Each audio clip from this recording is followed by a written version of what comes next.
So, and I will quickly read what the meaning of each one is. There are 7 gifts, and each one has a meaning. The first gift is bread and wine. This gift is a symbol of love.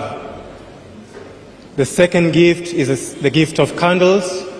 Candle is a symbol of light given at our baptism.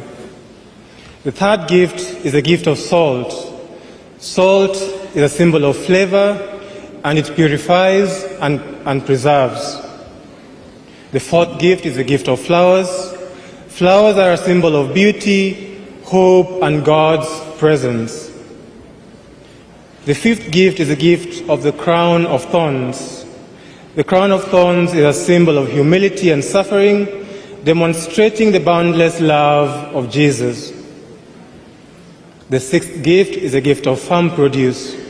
Farm produce symbolizes the products of the earth, grown through human labor, and are a gift from God. Finally, the final gift is money. Money symbolizes the sign of God's blessings. Choir.